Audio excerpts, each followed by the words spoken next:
کیونکہ عرب کے مزاج کو سمجھو، عرب کے مزاج میں عورت کی کوئی عزت نہیں، کوئی وقت نہیں، کوئی وقار نہیں، جو بیٹیوں کو زندہ دفن کر دیں۔ اور کچھ تاریخی شخصیات کے قصے بھی موجود ہیں کہ بہن کو کتنا مارا، بیوی کو کتنا مارا۔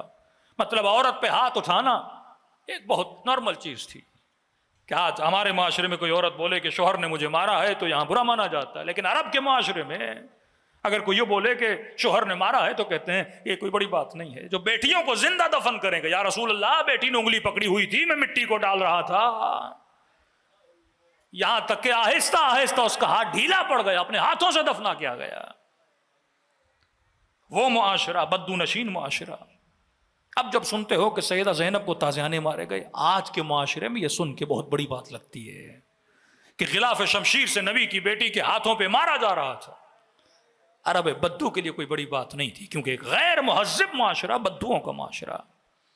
فرمایا حبیب یہ تیسرا طبقہ جو بدوؤں کا طبقہ ہے، سب سے خطرناک ترین طبقہ ہے۔ کیوں؟ فرمایا اب اس طبقے کو مومن اگر استعمال کرے تو اسے مومن بنا دے، انقلاب بپا کر دے، اور اس بدو طبقے کو اگر منافق استعمال کرے تو اسلام میں بہت بڑا فتنہ قائم کیا جا سکتا ہے۔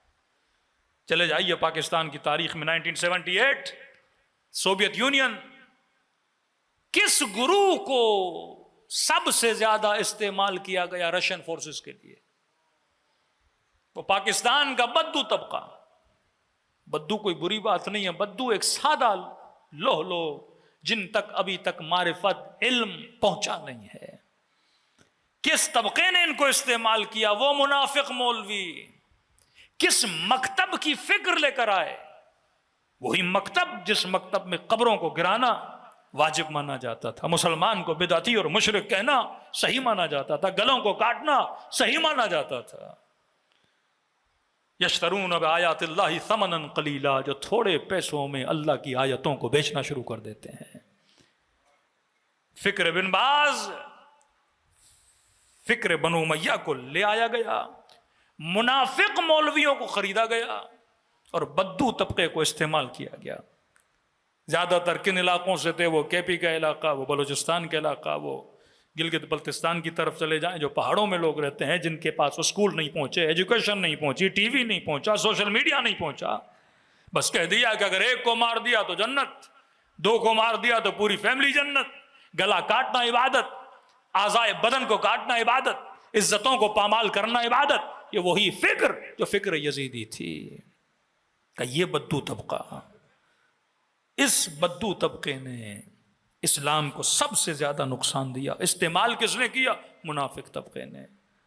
اہل بیت نے سب سے زیادہ کوشش کی، امیر المومنین نے، اس بدو طبقے کو سمجھایا جائے۔ آپ کے چوتھے امام نے زیادہ سے زیادہ صحراؤں سے لوگوں کو خریدا اور انہیں سمجھایا اور انہیں مسلمان صحیح طریقے کا بنایا۔ اہل بیت کا ہمیشہ کام رہا کہ معاشرے میں بدو طبقے کی تربیت کی جائے۔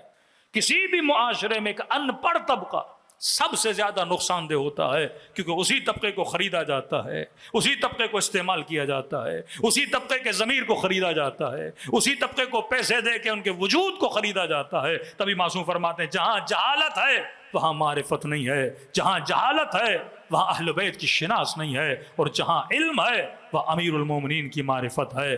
کیوں؟ جہاں علم نظر آتا ہے وہاں لوگ دوڑے دوڑے آتے ہیں۔ فرمایا انا مدینۃ العلم وعلی بابھا، میں شہر علم ہوں اور علی دروازہ ہے۔ تو آپ دیکھتے ہیں جہاں جہاں روشنی علم بڑھتی جاتی ہے وہاں وہاں تشیع بڑھتی جاتی ہے۔ تو قبلہ یہاں پہ پہلے 100 لوگ شیعہ تھے، آج 1000 لوگ شیعہ ہیں۔ یہ شیعت کیسے بڑھتی ہے؟ مجلس کے ذریعے سے بڑھتی ہے۔ مجلس میں کیا دیا جاتا ہے؟ علم اہل بیت دیا جاتا ہے، معرفت اہل بیت دی جاتی ہے، قرآن کی آیتیں اور رسول کی حدیثیں بتائی جاتی ہیں، فکروں کو صحیح کیا جاتا ہے۔ تو یہ فکر اہل بیت ہے جنہوں نے جہالتوں کو مٹا کے علم کی وادیوں کو بڑھایا، اور وہ فکر بنو امیہ ہے جو معاشروں میں جہالت کو پھیلاتے ہیں، دشمنی کو پھیلاتے ہیں۔ تو اگر آج کے زمانے میں کوئی چیز باعث نجات ہے تو وہ پیغام حسین ابن علی ہے اور ذکر محمد اور آل محمد ہے۔ صلوات پڑھے محمد و آل محمد۔